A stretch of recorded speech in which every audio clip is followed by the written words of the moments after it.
sehingga pada pagi siang ini kita bisa bertemu di sini untuk dalam sosialisasi tahun 2023. Salam kita beri Assalamualaikum warahmatullahi wabarakatuh. Yang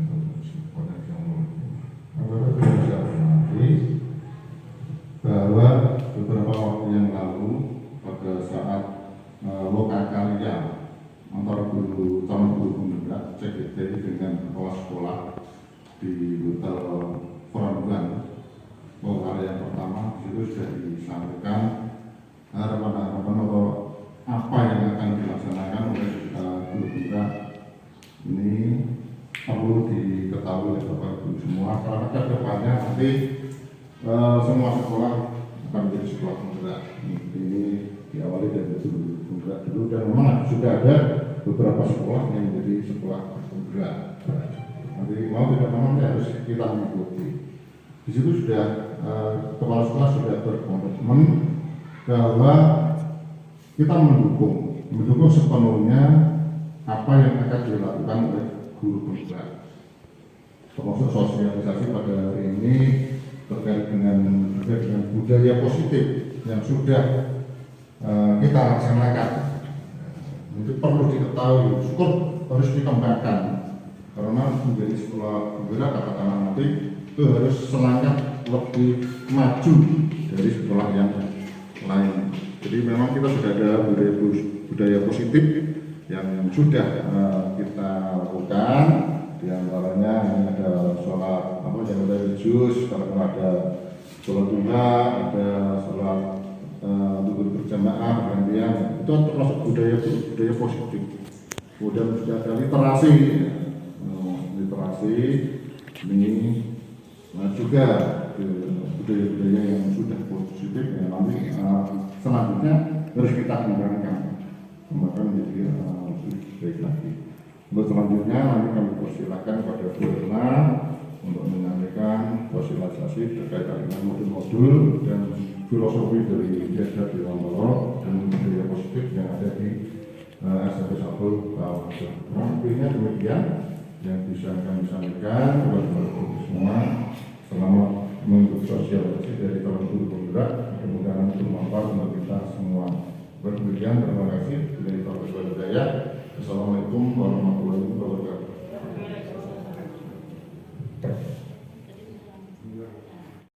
Yang sudah menyempatkan waktu untuk menghadiri sosialisasi modul 1.1 dan 1.4 guru penggerak. Adapun modul 1.1 itu adalah filosofi pemikiran Ki Hajar Dewantoro. Untuk yang modul 1.4 itu adalah budaya positif di sekolah. Seperti apa nanti akan saya paparkan ya. Karena kita ini sifatnya andragogi, berarti nanti banyak sharing saja. Filosofi pemikiran Ki Hajar Dewantoro dan budaya positif di sekolah. Ternyata Ki Hajar Dewantoro itu membedakan pengajaran dengan pendidikan. Kalau bagi kita sama nggak pengajaran dengan pendidikan?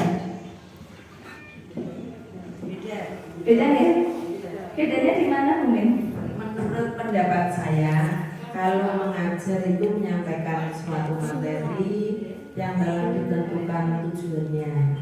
Kalau mendidik itu mendidik akhlak dan moral yang kita selipkan dalam setiap pembelajaran. Jadi ini benar sekali nih Bapak Ibu. Itu berbeda dengan pendidikan. Demikian juga Ki Hajar Dewantoro. Beliau membedakan antara pengajaran dengan pendidikan. Menurut Ki Hajar Dewantoro, pengajaran itu hanya bagian dari pendidikan. Jadi luas pendidikan. Pengajaran itu hanya merupakan proses pendidikan dalam memberi ilmu. Persis seperti yang diatur oleh Bu Minta ini. Jadi waktu kita menyampaikan materi itu adalah pengajaran. Tetapi pendidikan itu sifatnya lebih luas, lebih umum, lebih menyeluruh. Tidak hanya dalam menyampaikan materi, tetapi juga mendidik akhlak dan karakter. Di sana sudah tertulis, pendidikan itu bertujuan memberi tuntunan terhadap kekuatan kodrat.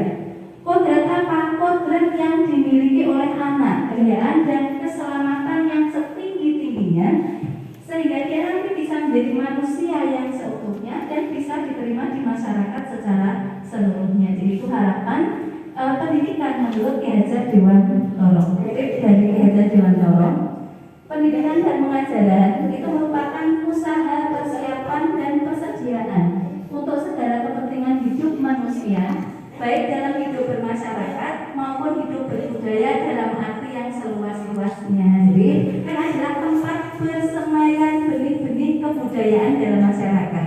Nah, ini yang ingin dikembangkan oleh Ki Hajar Dewantoro. Jadi pendidikan itu tidak semata-mata hanya mengajar tadi. Kalau mengajar menyampaikan materi, anak bisa tidak bisa sudah selesai. Tetapi ini kaitannya dengan persemaian benih-benih kebudayaan yang dapat menjadi ruang berarti dan bertumbuhnya nilai-nilai kemanusiaan yang dapat diteruskan atau diwariskan. Nah, ini poin pentingnya. Jadi kebudayaan itu tidak akan hilang ketika anak kita ajarkan sesuai dengan filosofi Ki Hajar Dewantoro. Maka nanti tujuannya apa?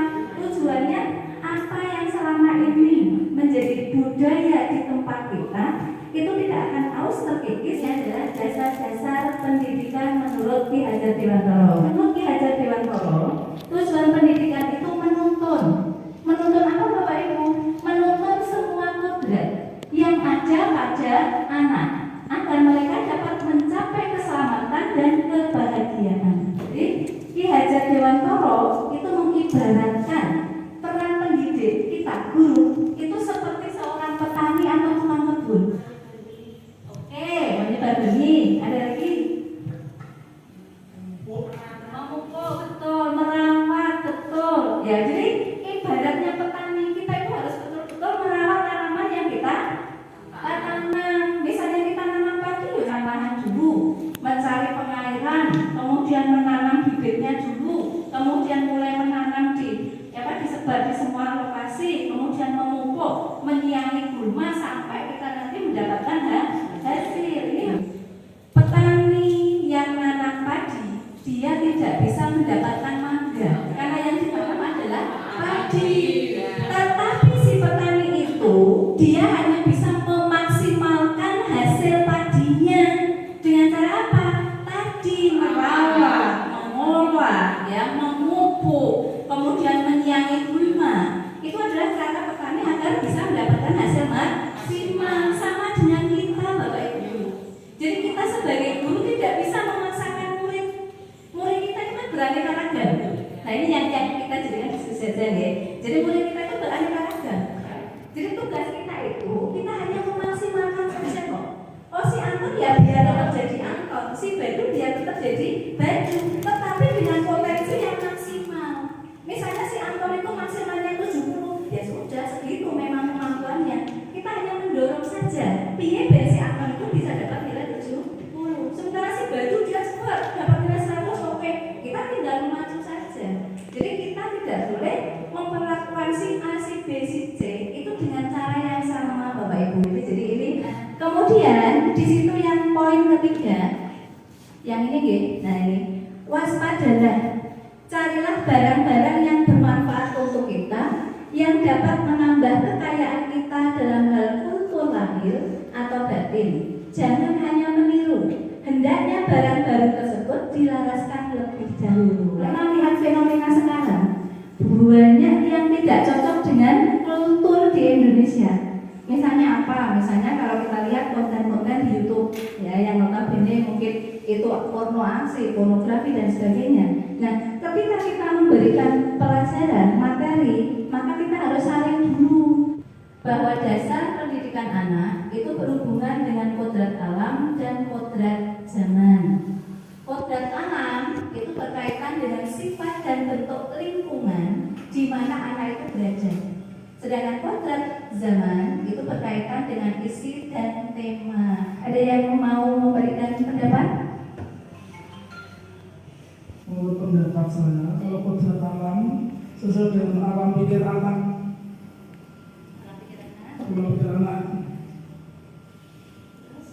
Bukan kodrat zaman sesuai dengan.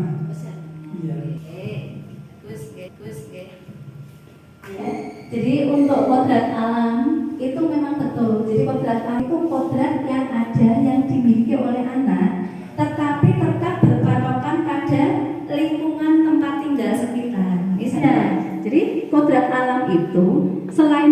perubahan lingkungan sebetulnya sudah bawaan dari anak sendiri. Jadi misalnya tadi saya bilang ada anak itu yang terlahir sudah punya kemampuan di bidang seni, maka dia secara alami di dalam tubuhnya sudah mengalir darah seni. Nah, darah seni itu bisa berkembang atau tidak tergantung lingkungan sekitar. Misalnya kok bapaknya juga pintar melukis misalnya, kemudian dia punya teman juga pintar seni, kemudian sekolahnya juga di sekolah seni. Kira-kira kodrat alam ini berkembang atau tidak? Berkembang. Jadi inilah yang dimaksud oleh Ki Hajar Dewantara sebagai kodrat alam. Tepat tadi yang dikatakan Pak Jaya nih. Jadi kodrat zaman itu ya sesuai dengan zamannya sekarang.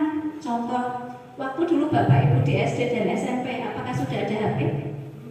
Belum. Nah, sekarang anak-anak kita lahir sudah tahu HP. Maksudnya kodrat zaman. Jadi selain kita itu harus memperhatikan alam, kodrat alam si anak, kita juga harus memperhatikan perkembangan zaman. Jangan sampai zamannya begini misalnya, zamannya begini tapi anaknya masih pola pikirnya 2 tahun 3 tahun yang lalu. Sebagai pendidik mau tak mau ya harus mengikuti perkembangan zaman. Kalau tidak ya kita tergila sendiri. Apakah dalam mendidik itu, ini refleksi kita saja ya, masing-masing bertanya pada dirinya sendiri. Apakah selama ini kita sudah mempertimbangkan kodrat alam dan kodrat zaman untuk tiap anak-anak kita? Selama ini saya sebagai guru saya sangat besar. Kenapa? Saya hanya tuntutan KIKD selesai, nilai bagus. Saya tidak mempertimbangkan aspek anak itu bagaimana, tidak sama sekali. Dan ternyata ini jawabannya. Kita harus mulai berbenah. Dalam KHD itu kan guru, ini di modul 1.2 ya. Jadi peran dan nilai guru penggerak itu banyak. Jadi sebagai guru, bukan hanya guru penggerak, guru ya, guru secara umum, itu kita harus satu, bisa menjadi pemimpin pembelajaran. Memimpin pembelajaran yang bagaimana? Yang berpihak pada peserta didik. Mari kita benahi bareng-bareng. Jadi kita boleh melakukan pembelajaran, tetapi beda-beda. Dalam arti begini, memang ada, kita nanti agak ribet ya. Ketika membuat soal, boleh kok si A, B, C, D itu soalnya beda boleh. Jadi nanti kita buat variasi soal, tetapi itu akan nyaman di anak. Belajar itu menyenangkan. Ini contoh jadi menyenangkan. Jadi itu yang saya alami lah. Saya berharap teman-teman nanti juga mulai sedikit demi sedikit beralih. Istilahnya kita mencobalah mempertimbangkan kodrat alam dan kodrat zaman yang ada pada anak. Memang ini sulit Bapak Ibu. Bisa membentuk profil pelajar Pancasila. Ada beberapa profil. Yang pertama adalah beriman dan bertakwa kepada Tuhan Yang Maha Esa dan berakhlak mulia. Kalau profil yang satu ini kita kuasai, anak-anak bisa kita arahkan untuk mengarah ke profil yang kemandirian, kreatif, berpikir kritis, kolaborasi dan sebagainya. Insya Allah dengan mudahnya kita capai. Yang belajar konsepnya adalah memanusiakan manusia. Berarti di sini kita memanusiakan anak didik kita, mengoptimalkan bakat yang ada. Untuk budi pekerti itu menurut Hajar Dewantara merupakan watak atau karakter ya. Budi pekerti itu merupakan perpaduan antara gerak pikiran, perasaan dan kehendak atau kemauan sehingga menimbulkan agar. Nah, selain itu budi pekerti juga dapat diartikan sebagai perpaduan antara cipta, kognitif, karsa, afektif sehingga menciptakan karya atau psikomotor. Seperti ini kira-kira sudah implementasi dalam pendidikan kita belum Bapak Ibu? Sampun gitu. Kurikulum 2013 kognitif, jadi kita kan di kognitif sudah ada, afektif kita sudah ada, psikomotor juga sudah ada.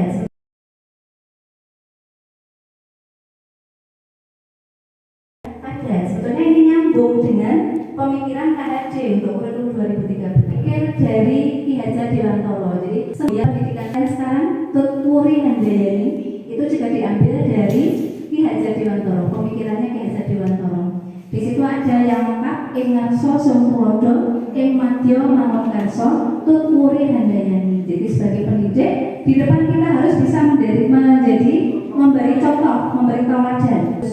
Kemudian di tengah kita juga harus memberikan semangat, motivasi. Dan yang Tutpuri Handayani di belakang kita harus memberikan dorongan. Jadi itu adalah peran kita sebagai seorang pendidik. Nah, menurut sama dengan pendidikan.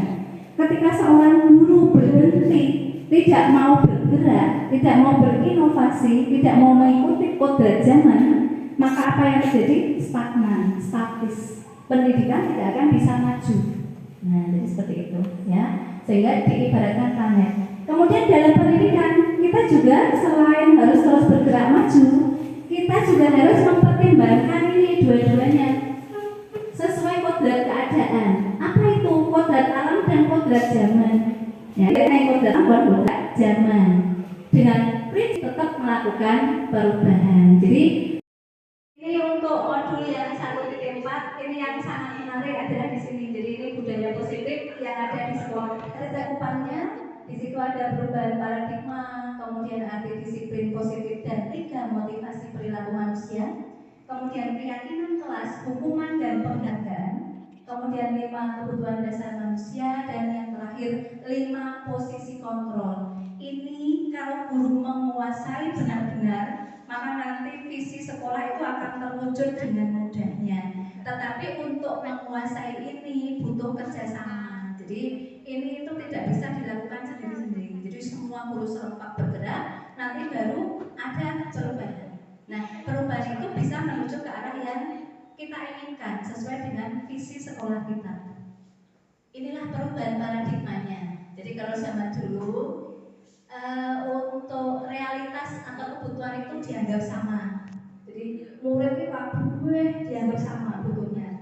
Sekarang tidak boleh. Jadi kebutuhan kita itu berbeda. Ya. Kemudian perubahan yang kedua, semua orang melihat hal itu sama. Tetapi sekarang tidak boleh. Jadi setiap orang itu memiliki gambaran yang berbeda terhadap suatu peristiwa. Kemudian yang ketiga, kita mencoba mengubah orang agar berpandangan sama dengan kita. Sekarang tidak, ya. Jadi kita berusaha memahami pandangan orang lain tentang dunia. Kemudian berikutnya, perilaku buruk itu dilihat sebagai suatu kesalahan. Tetapi sekarang nggak boleh. Jadi setiap perilaku itu mesti ada tujuan, ya. Kemudian berikutnya, orang lain bisa mengontrol saya. Sekarang nggak ada. Jadi tidak ada yang bisa mengontrol saya, ya. Kemudian saya bisa mengontrol orang lain. Tidak bisa sekarang. Jadi kita tidak bisa mengontrol orang lain. Kemudian pemaksaan ada pada saat bujukan gagal. Lakukan kolaborasi. Jadi bersama-sama menciptakan pilihan-pilihan yang baru. Terakhir, ini yang tadi saya sampaikan di sana itu berpikir menang kalah. Sekarang tidak zaman. Sekarang adalah berpikir kalau budaya positif merujuknya mesti disiplin. Nah, disiplin yang bagaimana yang bagus? Disiplin yang bagus yang ada di sekolah itu harusnya disiplin yang positif. Apa itu disiplin positif? Disiplin yang muncul dari dalam anak sendiri, bukan karena saya paksa. Disiplin yang dimaksud yang bagaimana? Disiplin yang memiliki motivasi internal. Berarti keinginannya bukan karena kita paksa, tetapi anak sadar sendiri. Nah, disiplin anak sadar bagaimana? Ya kita buat yang namanya keyakinan kelas. Seperti motivasi perilaku manusia, itu ada yang pertama untuk menghindari ketidaknyamanan, untuk mendapatkan imbalan atau penghargaan. Nah, ini begini dan kok begini itu nggak boleh, ya. Yang paling bagus yang mana? Ini loh nomor 3. Untuk menjadi seseorang itu menghargai dirinya sendiri dengan nilai-nilai yang mereka percaya. Kalau saya melakukan ini, saya nanti akan jadi apa? Dan itu keinginan dia sendiri. Nah, inilah yang diinginkan oleh Merdeka Belajar yang kita terapkan di dalam sekolah. Menyampaikan yang insya Allah kalau kita lakukan bersama-sama, maka nanti sekolah kita akan menjadi sekolah yang bagus. Budayanya budaya positif. Apa itu keyakinan kelas? Bosen, keyakinan itu akan lebih memotivasi seseorang jika berasal dari dalam dirinya sendiri. Keyakinan kelas itu merupakan peran dari seorang guru dan seorang wali kelas. Makanya kenapa saya mengundang semua wali kelas, harapannya nanti wali kelas itu akan bisa membuat bersama anak-anak. Yang tidak wali kelas bagaimana? Tetap bisa, karena saya juga tidak wali kelas dan saya akan mencoba melakukan ini. Jadi kita membuat keyakinan kelas. Ini keyakinan dengan kesepakatan Beda apa sama nggih? Sebelum ke sini bedanya apa mungkin? Kalau keyakinan itu kan muncul dari dalam sendiri. Iya. Yakin, saya yakin, Bisa. saya Iya. termotivasi dari Iya. Tetapi kalau ke kesepakatan itu kan faktornya bersama. iya betul. Gitu? Dan mesti ada konsekuensinya. Oke, konsekuensinya. Betul. Kalau ya ini seperti Oke. ini kalau nggak Oke, terus berarti ini sudah kita pahami bersama nih bedanya keyakinan dengan kesepakatan. Hanya di sini sama dengan kebalik. Yang membedakan begini, kalau di pembentukan ini kesepakatan itu lebih rinci. Jadi kalau keyakinan kelas itu nanti kata-katanya umum. Jadi mengajak murid-murid itu berjuang pendapat tentang peraturan yang disepakati. Nah, itu peraturan dulu, kesepakatan dulu. Misalnya ini kalimat biasanya pakainya kalimat negatif kalau kesepakatan. Jangan berlari di kelas nih, jangan berlari di kelas. Maka nanti harus kita ganti berjalanlah di kelas atau koridor. Dulu datang tepat waktu dan sebagainya itu nanti bisa kita buat menjadi satu keyakinan, yaitu diganti dengan saling menghormati atau nilai kebajikan hormat. Yang masih negatif kita ubah jadi positif. Misalnya kok tidak boleh mencontek, misalnya berarti ya mengerjakan sendiri. Langkah berikutnya peraturan itu nanti kita kemas menjadi keyakinan tadi. Setelah mengubah di data, kita nanti hanya buat jangan banyak-banyak. Ya kalau banyak-banyak kan sulit diingat. Paling 3 sampai maksimal itu 7. Anak suruh menandatangani termasuk guru. Untuk apa? Ini betul. Jadi itu loh secara tertulis begini. Nanti ketika ada anak yang melanggar, konsekuensinya dia sudah tahu sendiri. Nah, kebutuhan dasar manusia ya, termasuk anak-anak. Apa saja? Tuhan bertahan hidup itu yang pertama bertahan hidup dulu. Kemudian ada kebutuhan kesenangan, cinta dan kasih sayang, penguasaan dan juga kebebasan. Posisi kontrol ini ya. Untuk 5 posisi kontrol ini sangat penting kita kuasai sebagai seorang guru mata pelajaran dan juga wali kelas. Kenapa? Karena ternyata apa yang saya lakukan selama ini juga salah besar. Saya di posisi pembuat bersalah. Ini tidak betul. Seperti apa tuh contohnya? Jadi begini, misalnya ada anak yang melanggar ya, atau sering nggak masuk seperti kemarin itu ya, pergi tole, nggak tahu makan, nggak pesan bapak ibumu boleh duit dan sebagainya. Ini saya juga salah. Kenapa? Saya ada di posisi pembuat orang merasa bersalah. Itu dalam filosofi Gajah Dewantara tidak dibetulkan. Terus posisi teman tidak mendidik ternyata, karena anak mengandalkan saya. Posisi penantau ini untuk penting, tetapi juga tidak disarankan. Ternyata yang paling terakhir dan ini agak sulit, posisi manajer. Jadi posisi manajer itu kita sudah menjadi seorang yang menyelesaikan masalah dengan cara mengkaitkan keyakinan kelas tadi. Semua bergerak ini mudah ya. Dan iklim di sekolah itu nanti jadi positif karena budayanya juga budaya positif yang berasal dari dalam anak-anak sendiri. Tapi sebetulnya segitiga restitusi kasus itu kita kalau pakai segitiga restitusi itu enak. Langkah pertama itu kita harus menetralkan keadaan. Caranya bagaimana? Misalnya kita belajar ya. Saya tahu kok kamu bersalah misalnya. Tapi saja semua orang itu juga pernah bersalah. Seperti itu misalnya. Nah, terus ditanya kamu kok melakukan ini kenapa? Misalnya saya begini bu. Misalnya nggak mungkin dasi ya. Dasi saya itu hilang bu atau dasi saya itu kotor buat dan sebagainya lah. Ben kue sama dasi caranya piye? Itu toh. Oh saya begini lah, ingat tuh keyakinan kelasnya. Nah itu nanti ujung-ujungnya di keyakinan kelas. Jadi Bapak Ibu untuk materi modul 1 dan 4, 1.1 dan 1.4, semisal nanti ada yang mau berkoordinasi, misalnya kok opo saya kok yang ini masih kurang paham begini monggo. Termasuk untuk modul 1.2 dan 1.3. Bapak Ibu, saya atur matur nuwun, terima kasih sekali untuk waktunya sudah menyita banyak ini ya. Semoga apa yang saya sampaikan nanti bisa bermanfaat. Kalau ada kekurangan itu sepenuhnya dari diri saya sendiri. Kemudian mohon maaf apabila ada kata-kata yang kurang berkenan di hati panjenengan semua. Assalamualaikum warahmatullahi wabarakatuh.